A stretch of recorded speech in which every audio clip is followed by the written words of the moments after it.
Candidato Hamilton Mourão, por favor. Meu boa tarde a todos, meu agradecimento à Veja e ao Facebook por estar aqui nesse momento.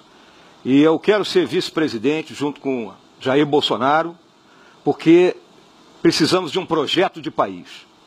Precisamos de um país onde o governo seja austero, onde a moralidade seja tônica, onde a eficiência gerencial seja o ápice, não é, de qualquer governo que a gente entenda por esse nome, onde a confiança dos governados seja total nos seus governantes, onde o relacionamento com os demais entes da federação e com os demais poderes seja feito de forma republicana, com a política de P maiúsculo, não uma política do toma lá da cá, mas a política em torno de ideias, em torno de programas, recuperando a nossa autoestima, o orgulho de sermos brasileiros, a nossa economia e partindo no rumo do destino manifesto desse nosso grande Brasil. A agricultura responde, o agronegócio responde por 25% do PIB do Brasil, né?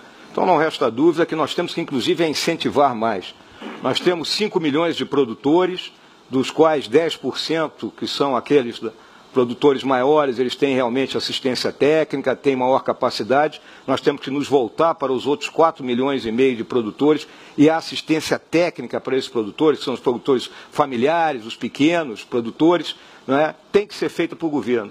Então eu não tenho a mínima dúvida que no momento em que nós nos debruçarmos sobre toda essa questão do agronegócio no Brasil, os subsídios terão que ser mantidos e nós devemos até expandir mais esse apoio ao agronegócio, buscando incorporar tecnologia e, com isso, fixando mais o homem no campo e aumentando a nossa produtividade. O Brasil tem condições e deve ser o celeiro do mundo. E o agronegócio é fundamental para o nosso país. O que os nossos trabalhadores e produtores do agronegócio podem ter certeza é que, sob o nosso governo, terão todo o apoio necessário, seja na questão da segurança, seja principalmente na forma de desenvolver melhor o seu negócio. Eu lembro, infraestrutura e assistência técnica será objetivo do governo de Jair Bolsonaro.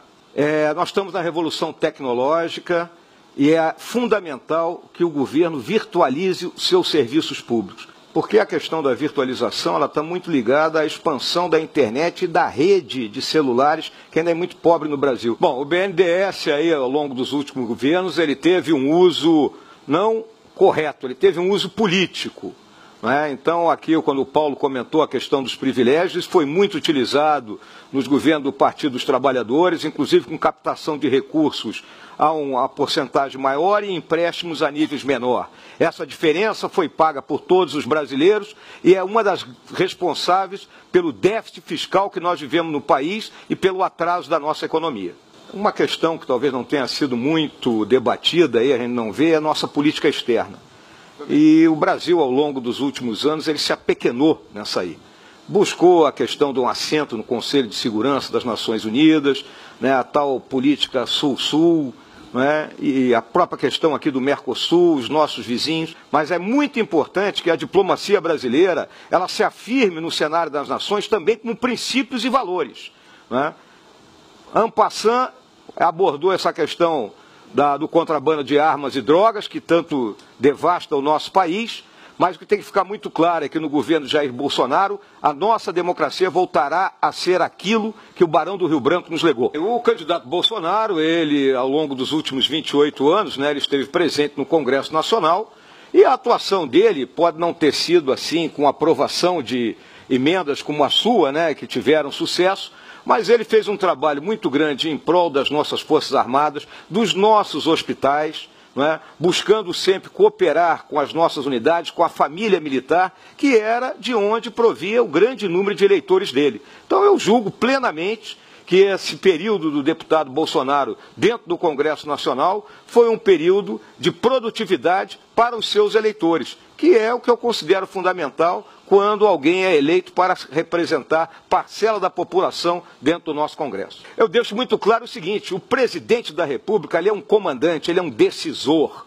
Ou seja, ele tem que saber escolher os seus subordinados, colocar os homens e as mulheres certas no local certo, ouvir as suas linhas de ação e tomar a decisão. E Jair Bolsonaro sabe fazer isso como ninguém. A primeira pergunta vai para Hamilton Mourão. Estamos acompanhando a situação da Venezuela e também da chegada de novos refugiados. No seu governo, qual seria a sua postura em relação ao assunto, candidato Hamilton Mourão? Bom, a Venezuela sofre uma grave crise humanitária, fruto de um projeto chamado socialismo do século XXI, que se iniciou com o presidente Hugo Chávez e agora agoniza sob as mãos do presidente Maduro.